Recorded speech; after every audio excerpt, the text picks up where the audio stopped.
हाँ जी बेटे, last class के अंदर ना आप tools of recombinant DNA technology discuss कर रहे थे।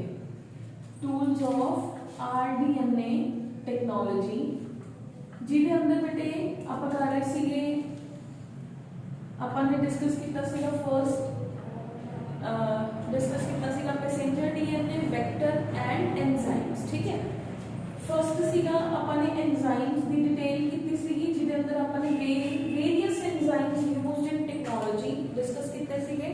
फिर आपने detail of restriction enzymes discuss किया सीगा कि रिस्ट्रिक्शन एंजाइम्स की हुंदे ने, उन्हां दी फर्दर टाइप्स ने जिहड़ियां ओ की ने। उस तो बाद आपने डिस्कस किया सीगा वेक्टर। वेक्टर के अंदर बेसिकली आपने मेन जिहड़ा सीगा वो अपना सी PBR 322। दोनों ही very important kind of the questions ने जिहड़े वो बनते हैं। ठीक है, थर्ड कल आपने डिस्कस किया सीगा कि पैसेंजर डीएनए है जिहड़ा वो की हुंदा है।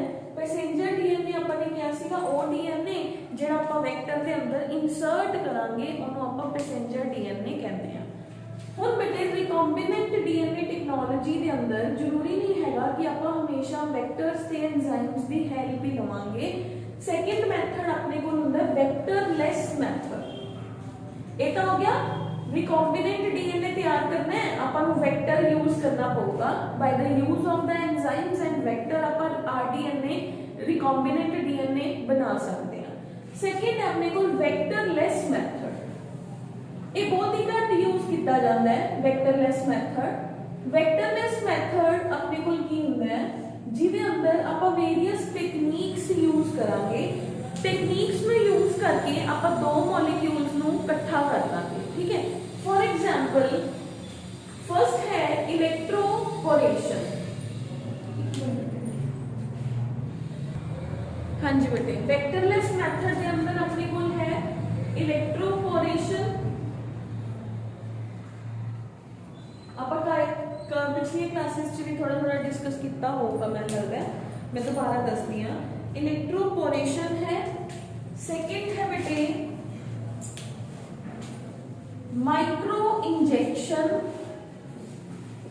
रिपीट कर रही हूँ थोड़ा थोड़ा मैं, माइक्रो इंजेक्शन। थर्ड है बायोलिस्टिक गन मेथड या जीन गन मेथड।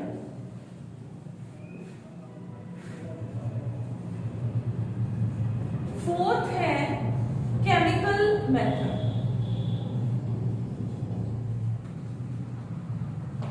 हम देखो सब के अंदर हो ही रहा, अपने को कोई वेक्टर नहीं है, कोई अपने को एंजाइम्स नहीं है, पर अपने को फॉरेन डीएनए मॉलिक्यूल प्रेजेंट है जिन्हों आप जेडे सेल के अंदर इंसर्ट करना है वो भी प्रेजेंट है। होस्ट है मतलब ये अंदर अपने को होस्ट है, होस्ट सेल एंड जिहड़ा अपना जिन्हें डीएनए देना है पैसेंजर डीएनए वो प्रेजेंट है। फर्स्ट मेथड है इलेक्ट्रोपोरेशन। अपने दो सेल्स या सेल्स जिन्हां दा भी जेनेटिक मटीरियल एक दूसरे के अंदर ट्रांसफर करना है, उन्होंने under the influence of electric field रखांगे। उस इलेक्ट्रिक फील्ड दी इन्फ्लुएंस के अंदर दोनों सेल्स के अंदर होल्स क्रिएट हो जाएंगे, मेम्ब्रेन ब्रेक होगी। मेम्ब्रेन ब्रेक होगी तो इन्हां दा जेनेटिक मटीरियल है जिहड़ा वो एक्सचेंज हो जाएगा। ठीक है, ये सुनन तो जिन्ने ईजी लग रहे हैं उन्ने ईजी होंदे नहीं है। इन्हां दे अंदर सेल्स का लॉस, सेल्स दी डेथ दा रेट वो ज्यादा होता है, इस करके घट रिलायबल मेथड है। साइंटिस्ट ज्यादा वेक्टर मेथड्स ही यूज करते हैं। तो फर्स्ट है बेटे इलेक्ट्रोपोरेशन। इस मेथड के अंदर बेटे आप की करते हैं प्लांट्स का प्रोटोप्लास्ट ओनू सूटेबल आयनिक मीडियम देके, ठीक है, तो इसके नाल आप हो की करते वोल्टेज लॉन्ग प्लसेस या लॉन्ग वोल्टेज प्लस या शॉर्ट वोल्टेज प्लस करते हैं जिहदे नाल उन्हां दे जिहड़े सेल्स ने प्लांट्स दे सेल्स दियां अपने को मेम्ब्रेन्स ने जिहड़ियां रप्चर हो जाणगियां ते अपने कोल उन्हां दे जिहड़े प्रोटोप्लास्ट ने वो कंबाइन कर जाणगे, यानी कि introduction of the DNA into the plant cells by making the minute pores in the cell membrane. Clear? Poration word तो ही क्लियर हो रहा है, यानी कि मेकिंग द फर्स्ट मेथड में इतने लिख रही है making the pores in the membrane of the plant cell. Clear?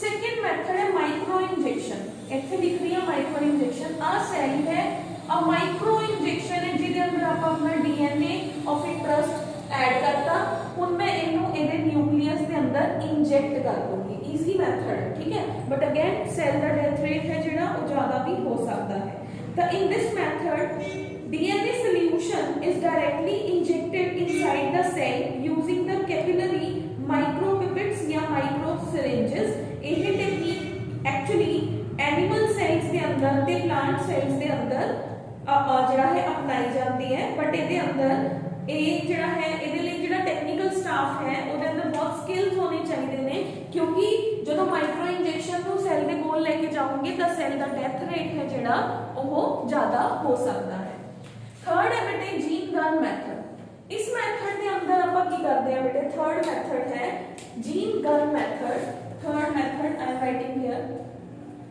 Gene gun method के अंदर बेटे गोल्ड के पार्टिकल्स होंगे ने इन्हां दे ऊपर थोड़ा डिजायर्ड डीएनए ऑफ इंटरेस्ट जिहड़ा है वो लगाता एक तरह का प्रोजेक्टाइल टाइप ऑफ मेथड है कि बहुत वेलोसिटी के अंदर हाई वेलोसिटी प्रोजेक्टाइल को तुसी शूट किया और सीधा सेल के अंदर न्यूक्लियस के अंदर चला गया मतलब जेडे पार्टिकल्स ने पार्टिकल बम्बार्डमेंट मेथड या जीन गन मेथड इहदे अंदर this technique involve the shooting of the foreign DNA into the plant cell with a very high velocity ठीक है तो इहदे अंदर गोल्ड या टंगस्टन के पार्टिकल्स ने जेडे उन्हां नूं जीन्स दे नाल डीएनए दे नाल कोट किया जाता है फिर हाई वेलोसिटी प्रोजेक्टाइल की हेल्प के नाल प्लांट सेल्स के अंदर इंजेक्ट कर देते हैं नेक्स्ट मेथड है बेटी केमिकल मेथड का मतलब है कि डीएनए है जिहड़ा ओह सेल के अंदर फोर्स किया जाता है जदों आपां सेल्स नूं किसी केमिकल दे नाल ट्रीट करांगे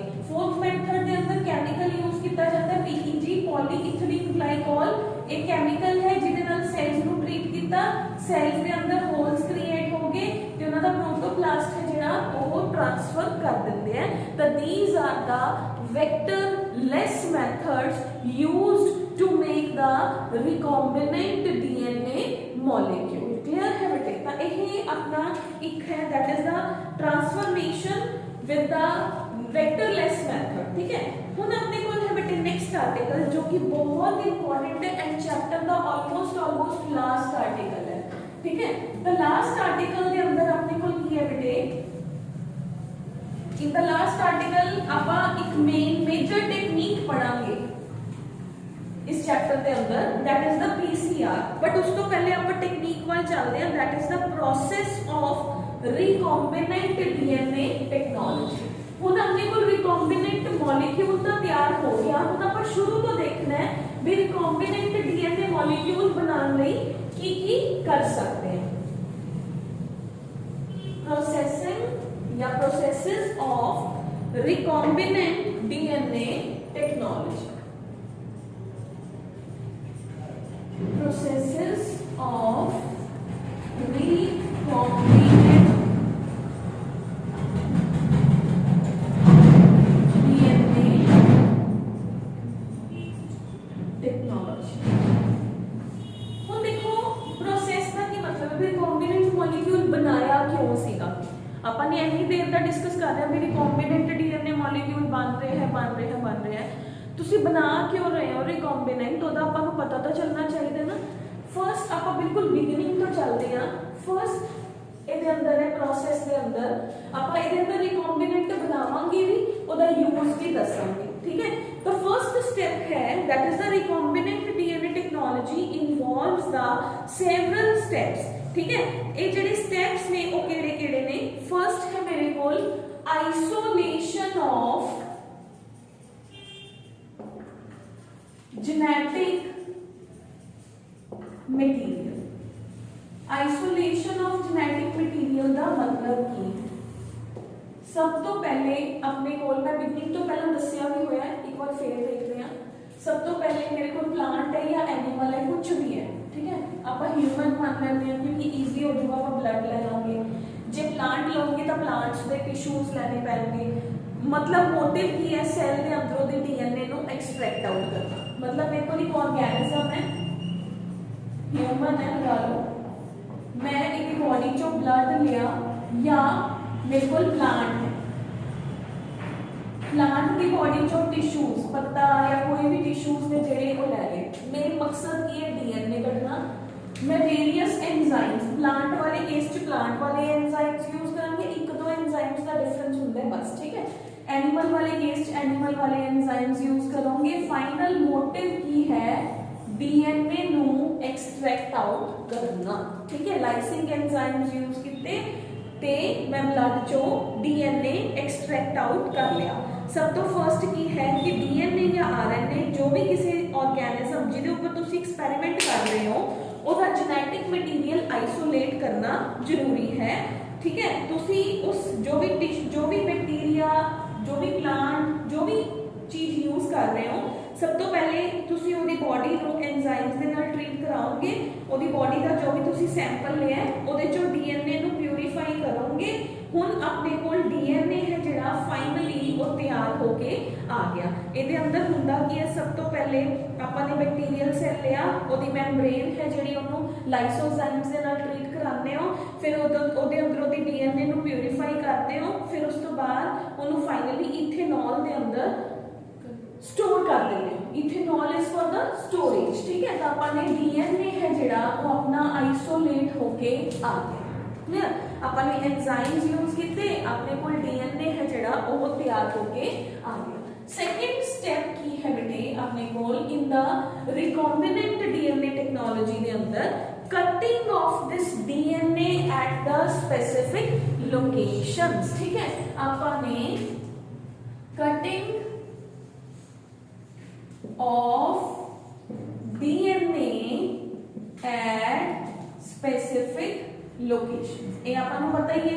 आप की करांगे केड़े एंजाइम्स यूज करांगे, रिस्ट्रिक्शन एंडोन्यूक्लिएजेस यूज करांगे ते डीएनए नु छोटे छोटे फ्रैगमेंट्स दे अंदर ब्रेक कर लांगे, ठीक है। तो अपने कोल की आया सेकंड है जो भी तुसी डीएनए नु आइसोलेट किया है ओनू आपां रिस्ट्रिक्शन एंडोन्यूक्लिएज दे नाल ट्रीट करा लांगे। रिस्ट्रिक्शन एंडोन्यूक्लिएज या फिर अगर तुसी कोई भी वेक्टरलेस मेथड यूज कर रहे हो तो ओनू यूज करा लोगे, ठीक है। हुण तुसी की करोगे जदों थोड़ा की आ गया है पैसेंजर डीएनए तैयार हो गया, तुसी वेक्टर जिहड़ा है वो लाओगे। वेक्टर को भी तुसी रिस्ट्रिक्शन एंडोन्यूक्लिएज के नाल ट्रीट कराओगे ते तुसी फाइनली लाइगेज एंजाइम नु यूज करके एक रिकॉम्बिनेंट डीएनए मॉलिक्यूल तैयार कर दोगे, ठीक है। हुण आपां इत्थे एक पॉज लैंदे आ। पॉज क्यों लैंदे आ, जेड़ा थर्ड स्टेप है ओदे ते जाण तो पहले, क्योंकि रिकॉम्बिनेंट डीएनए मॉलिक्यूल बन के आ गया तो इस तो बाद मैं इहनू जिथे भी यूज करना है इंडस्ट्री दे अंदर मैं उहनू यूज करूंगी, clear. But what I will do कि अगर मान लो मेरे को डीएनए का अमाउंट लिमिटेड है, मेरे को जी डीएनए लिमिटेड है पर मेरा प्रैक्टिकल लंबा है, क्लियर। मैं चाहती हूँ कि मेरे को डीएनए के मॉलिक्यूल्स ज़्यादा तो ज़्यादा हों, क्लियर। इसलिए मैं की करूँगी उस डीएनए दियां मल्टीपल कॉपीज बना के रख लूँगी। बार बार किसी भी बॉडी चो ब्लड लेना ओदी बजाय what I will do, I will make the copies of the DNA into the lab, clear. हुण ओ डीएनए दियां कॉपीज बनाने लई एक स्पेशल टेक्निक है। थर्ड स्टेप पे जान तो पहले आपां डीएनए दियां कॉपीज तैयार कर लांगे, ठीक है। फिर आपां थर्ड स्टेप वाल मूव करांगे। थर्ड स्टेप वाल मूव करन तो पहले अपने को एक टेक्निक है जिवें आपां ने कल जेल इलेक्ट्रोफोरेसिस पढ़ी सी ना, उवें ही डीएनए दियां कॉपीज तैयार करन लई मेरे कोल एक टेक्निक है। वो टेक्निक का नाम की है पीसीआर। फुल फॉर्म है पॉलीमरेज चेन रिएक्शन। किने इन्वेंट की सीगी? कैरी मुलिस नाम दा साइंटिस्ट है जिन्हें इस टेक्निक नु इन्वेंट किया सीगा। Carry मुलिस was the name of the scientist जिन्हें 1985 के अंदर इस मशीन नु इन्वेंट किया सी। हुण देखो ਆਪਾਂ डीएनए तो डीएनए बनाना है, बॉडी के अंदर जो डीएनए तो डीएनए बनता है उस प्रोसेस ਨੂੰ ਕੀ ਕਹਿੰਦੇ ਆ ਆਪਾਂ ਰੈਪਲੀਕੇਸ਼ਨ। ਇੱਕ ਵਾਰੀ ਫੇਰ ਦੇਖਦੇ ਆ ਇੱਥੇ ਮੈਂ ਸਾਈਡ ਤੇ ਤੁਹਾਨੂੰ ਰੈਪਲੀਕੇਸ਼ਨ ਦੇ ਅੰਦਰ ਆਪਾਂ ਕੀ ਕਰਦੇ ਸੀਗੇ, ਇੱਕ ਵਾਰ ਰੈਪਲੀਕੇਸ਼ਨ ਦਾ ਓਵਰਵਿਊ ਦੇ ਰਹੀ ਹਾਂ। ਵੈਸੇ ਤੁਹਾਨੂੰ ਆਣਾ ਚਾਹੀਦਾ ਪਹਿਲਾਂ ਤੋਂ ਹੀ, ਹੁਣੇ ਕੀਤਾ ਨਾ ਆਪਾਂ ਨੇ रेप्लीकेशन की है, अब मेरी बॉडी के अंदर डीएनए है, सब तो पहले ये डीएनए खुलता है, अपन ने क्या सीगा ना डीएनए खुलिया वाई शेप्ड फॉर्क है जिहड़ा वो तैयार हो जाता है। फिर इस तो बाद वेरियस एंजाइम्स प्लस इत्थे अपन नूं चाहीदा की है वेरियस एंजाइम्स प्लस अपन नूं बेस पेयर्स ने जिहड़े ओह रिक्वायर्ड ने, इन्हां तो बिना तो डीएनए नहीं बन सकदा ना। वेरियस एंजाइम्स ते बेस पेयर्स को यूज करते हुए मेरे कोल एक डीएनए तो दो डीएनए तैयार हो। पर इत्थे एक प्रॉब्लम है, जे मैं आही सेम एंजाइम इस मशीन के अंदर यूज करती हां, किसी भी बायोमोलिक्यूल्स ਨੂੰ ब्रेक ਕਰਨ ਲਈ मशीन 'ਚ हाई टेंपरेचर देना पऊगा, ਉਹਦੇ बॉन्ड्स नहीं ब्रेक ਹੁੰਦੇ। जे मैं ਇਹਦੇ टेंपरेचर तो मशीन के अंदर ज्यादा टेंपरेचर रखदी हां ਤਾਂ मेरा ਤਾਂ एंजाइम जो कि डीएनए पॉलीमरेज सीगा, जो डीएनए बनाने च हेल्प कर रहा सीगा, वो एंजाइम भी मर जाता है। ठीक है, मतलब एंजाइम है जिहड़ा वो डिग्रेड हो जाता है। This was the drawback of natural process in the machine. ठीक है, फिर मशीन वाले ने की डिस्कवर किया, उन्हें कहा एक बैक्टीरिया है थर्मस एक्वाटिकस।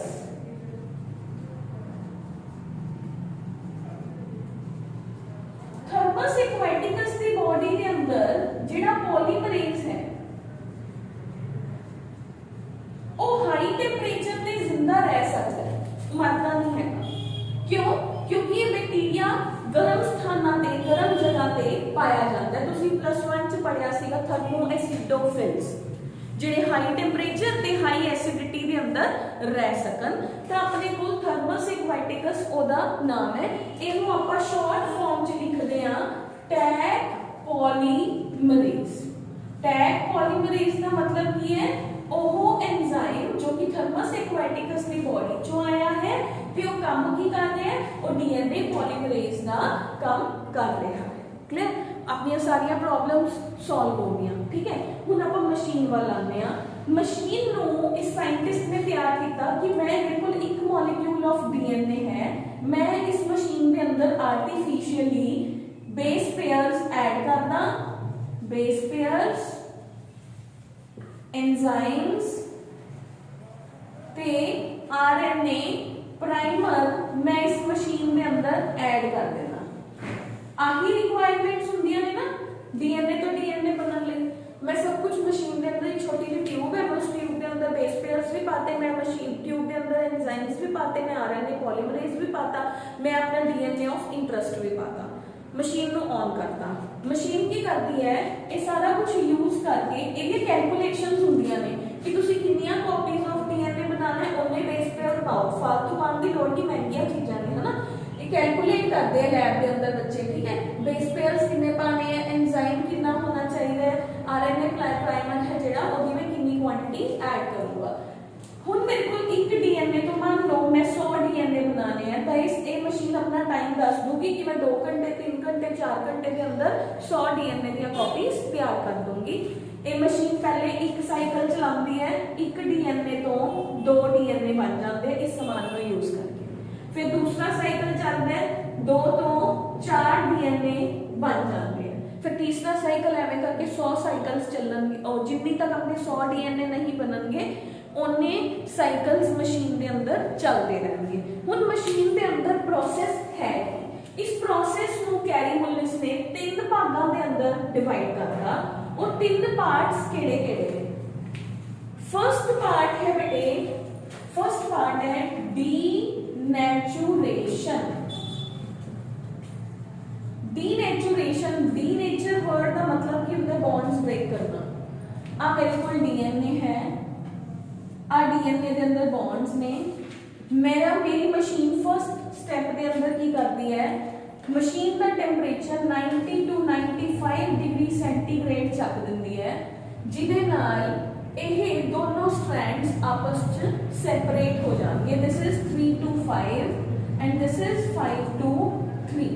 फर्स्ट स्टेप की हो गया डीनेचुरेशन, मेरे दोनों strands 3 to 5 and this is 3 to 5, ये दोनों सेपरेट आउट हो गए।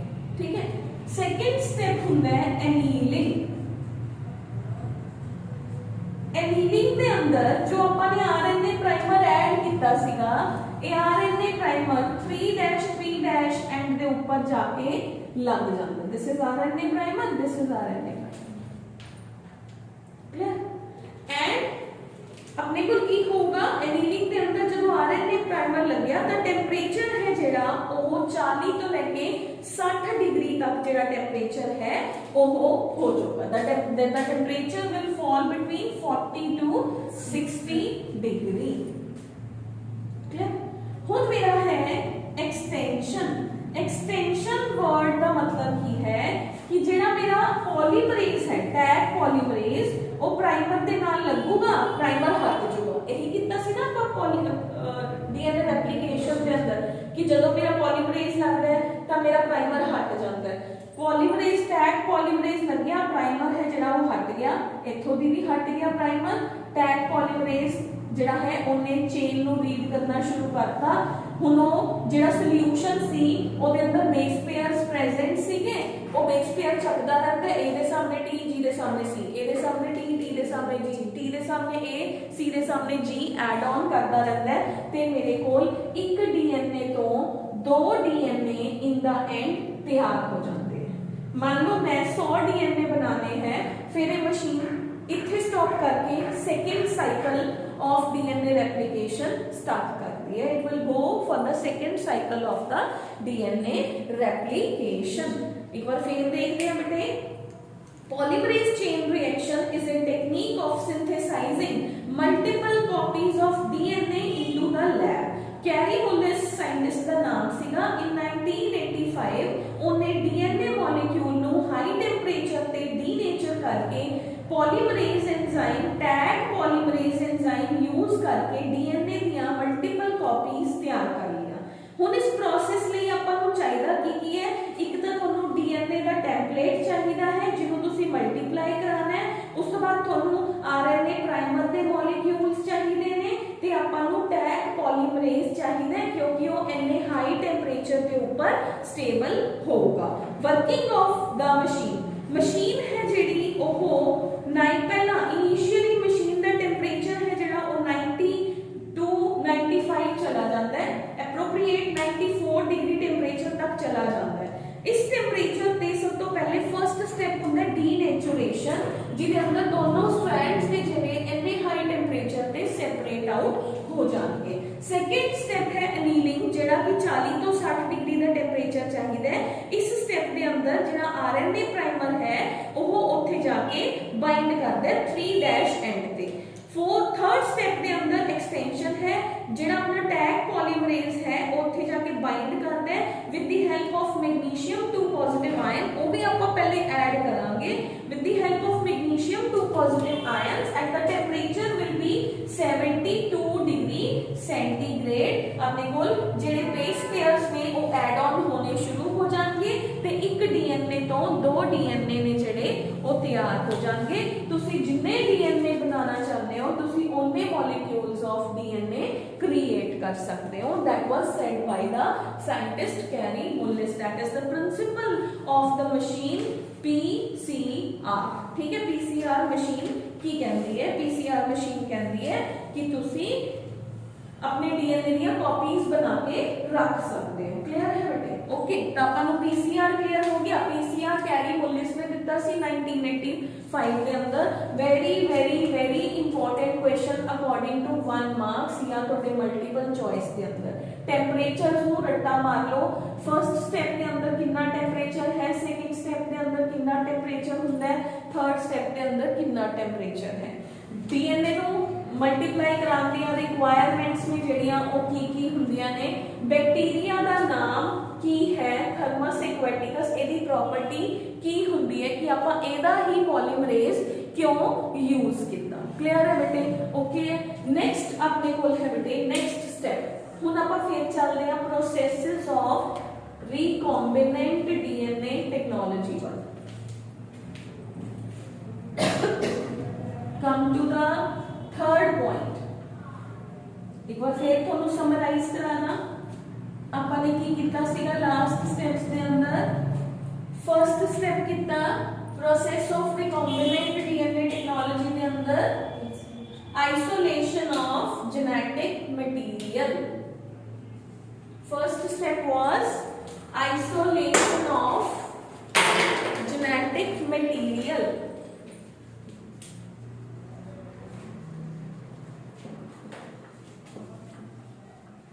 सेकेंड की किता आपने जेनेटिक मटीरियल नो कटिंग किता by using the restriction endonucleases की स्टेप का नाम सीगा that is the application of या cutting of DNA at specific locations.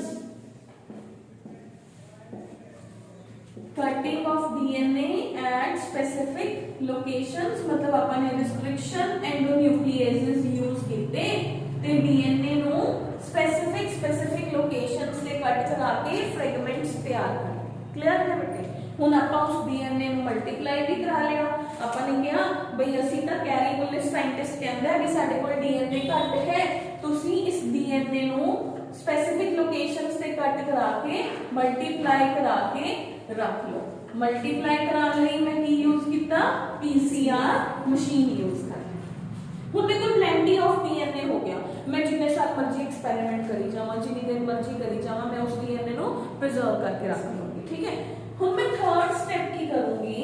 Third step पे मैं इस डीएनए को होस्ट सेल के अंदर जेड़ा मेरा रिकॉम्बिनेंट डीएनए आऊगा, insertion of recombinant DNA into the host organism. Third step है मेरे को आया डीएनए को स्पेसिफिक लोकेशन पे कट किया, फिर उस डीएनए को मैं वेक्टर की बॉडी के अंदर पाता. हुण वो डीएनए मेरे को आरडीएनए या रिकॉम्बिनेंट डीएनए तैयार हो गया. हुण मैं इस रिकॉम्बिनेंट डीएनए को इंसर्ट करूंगी. Insertion of recombinant DNA molecule into host body. जो भी मेरा होस्ट बैक्टीरिया है, मैं इस डीएनए को होस्ट की बॉडी के अंदर इंजेक्ट कर दूंगी. I will inject the DNA into the body of the host. चाहे मैं वेक्टर मीडिएटेड मेथड यूज करा, चाहे मैं वेक्टर लेस मेथड यूज करा, मैं कोई भी मेथड यूज करके मेरा ये रिकॉम्बिनेंट डीएनए आया, ये मेरा बैक्टीरिया है. मैं हुण की करूंगी, चाहे तो मैं कोई एंजाइम्स की हेल्प लवा. ठीक है.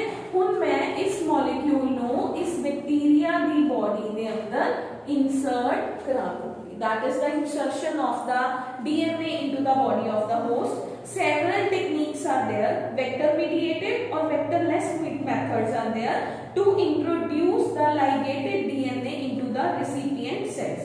एक बारी जदों फॉरेन डीएनए का फ्रैगमेंट होस्ट की बॉडी के अंदर आ गया तो हुण वो जेनेटिकली मॉडिफाई हो जाएगा. ठीक है बेटे. तो हुण अपना जिहड़ा होस्ट है ओदी बॉडी के अंदर जिहड़ा है वो सारे दे सारे जो भी तुसी एम्पिसिलिन जो भी एंटीबायोटिक ओनू ग्रो कराने लई यूज करने हैं वो तुहाडे वेक्टर दी बॉडी के अंदर already होणगे.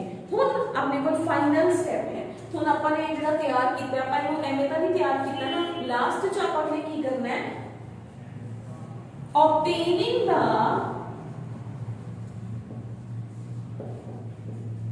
Product from the obtaining the foreign gene product या obtaining the product. ठीक है. प्रोडक्ट ऑब्टेन करने लिए अपन माइक्रोब्स वाले चैप्टर तो कहते आ रहे हैं. अपने को की है बड़े बड़े फर्मेंटर्स ने आप उन्होंने अंदर न्यूट्रिशन यूज करांगे. ओदे फर्मेंटर दी प्रोसेस है जेडी ओहो पूरी फिक्स करांगे. कितना टेंपरेचर, कितना टाइम, कितनी पीएच रिक्वायर्ड है, ओदा न्यूट्रिएंट मीडियम अंदर पावांगे. जेड़ा आपने बैक्टीरिया तैयार किया है, होस्ट तैयार किया है, उन्होंने एज अ कल्चर इस मशीन के अंदर एड ऑन कर देंगे. आप अपना प्रोडक्ट लवांगे, उस प्रोडक्ट को प्यूरीफाई करांगे और जो भी है मेडिसिन है, वैक्सीन है, वो कुछ भी है उन्होंने आप मार्केट के अंदर सेल करने लई प्रिपेयर करांगे. तो हुणे अपना दो पार्ट्स के अंदर डिवाइडेड है, अपस्ट्रीम एंड डाउनस्ट्रीम. इत्थों दी लैके इत्थों तक प्रोसेस नूं आपां अपस्ट्रीम कहते हैं. जदों प्रोडक्ट तैयार हो गया उसके बाद उन्होंने प्यूरीफाई करना, पैक करना, मार्केट के अंदर सेल करना, वो अपना डाउनस्ट्रीम प्रोसेस हुंदा है. ठीक है। तो अपने कोल की आ गया बेटे फॉरेन जीन प्रोडक्ट या रिकॉम्बिनेंट प्रोटीन्स ਨੂੰ obtain ਕਰਨ ਲਈ ਤੁਸੀਂ ਬੜੀਆਂ ਮਸ਼ੀਨਾਂ ਯੂਜ਼ ਕਰਦੇ ਹੋ ਜਿਨ੍ਹਾਂ ਨੂੰ ਆਪਾਂ ਬਾਇਓ ਰਿਐਕਟਰ ਕਹਿੰਦੇ ਆ। ਬਾਇਓ ਰਿਐਕਟਰ ਦੀ ਕੈਪੈਸਿਟੀ ਹੈ ਜਿਹੜੀ ਉਹ 100 ਤੋਂ 1000 ਲੀਟਰ ਜਾਂ ਇਸ ਤੋਂ ਵੀ ਜ਼ਿਆਦਾ ਹੋ ਸਕਦੀ ਹੈ। ਇਹ ਸਿਲੈਂਡਰੀਕਲ ਟੈਂਕ ਹੁੰਦੇ ਨੇ ਜਿਹਦੇ ਅੰਦਰ ਤੁਸੀਂ ਜੋ ਵੀ ਨਿਊਟ੍ਰੀਐਂਟ ਮੀਡੀਅਮ ਹੈ ਉਹਨੂੰ ਐਡ ਕਰਦੇ ਹੋ।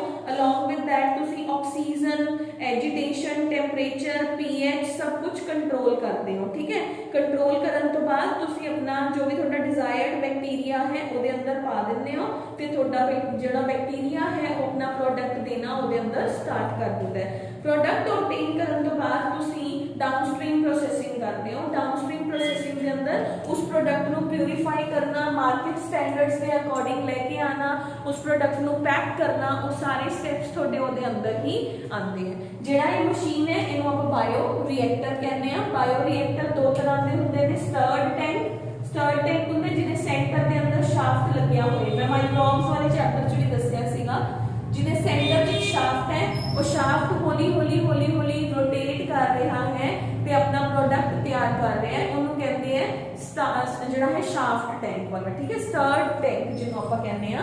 ਸੈਕਿੰਡ ਹੈ ਬੇਟੇ ਆਪਣੇ ਕੋਲ ਹੁੰਦੇ ਸਪਾਰਜਡ ਟੈਂਕ। ਸਪਾਰਜਡ ਹੁੰਦਾ ਮੈਂ ਇਹ ਦੱਸਿਆ ਸੀਗਾ ਲਾਸਟ ਚੈਪਟਰ ਦੇ ਅੰਦਰ, ਜਿਹਦੇ ਨੀਚੇ ਇੱਕ ਟਿਊਬ ਲੱਗੀ ਹੁੰਦੀ ਹੈ, ਉਸ ਟਿਊਬ ਦੇ ਉੱਪਰ ਹੋਲਸ ਹੁੰਦੇ ਨੇ ਜਿਹਦੇ ਚੋਂ ਗੈਸ ਆਉਂਦੀ ਰਹਿੰਦੀ ਹੈ। ਉਸ ਗੈਸ ਦੀ ਹੈਲਪ ਦੇ ਨਾਲ, ਬਬਲਸ ਦੀ ਹੈਲਪ ਦੇ ਨਾਲ ਮਾਈਕਰੋਬਸ ਘੁੰਮਦੇ ਰਹਿੰਦੇ ਆ। ਤਾਂ ਇਹ ਡਿਪੈਂਡ ਕਰਦਾ ਹੈ, ਕੁਝ ਮਾਈਕਰੋਬਸ ਸ਼ਾਫਟ ਨਾਲ ਜਦੋਂ ਤੁਸੀਂ ਘੁਮਾਓਗੇ ਉਹਨਾਂ ਦੀ ਡੈਥ ਹੋਣ ਦੇ ਚਾਂਸਸ ਹੁੰਦੇ ਨੇ।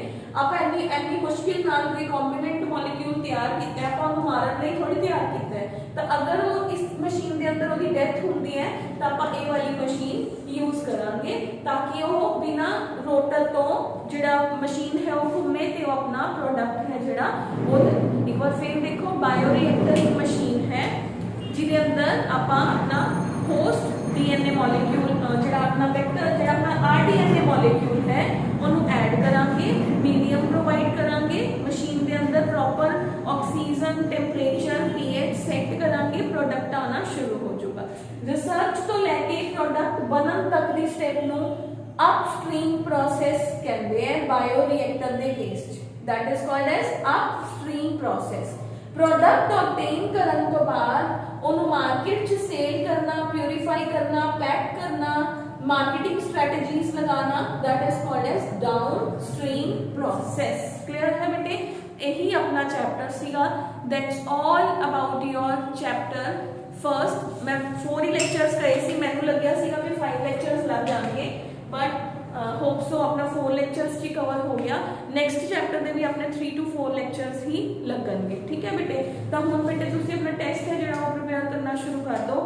होप सो मैं संडे को थोड़ा टेस्ट लवा, that will be of microbes in human welfare. Strategies वाले चैप्टर का बाद च लै लांगे, माइक्रोब्स इन ह्यूमन वेलफेयर वाले का प्रोबेबली मैं संडे को लऊँगी, बाकी मैं I will announce in the groups. ठीक है कि मैं कदों टेस्ट लेना है।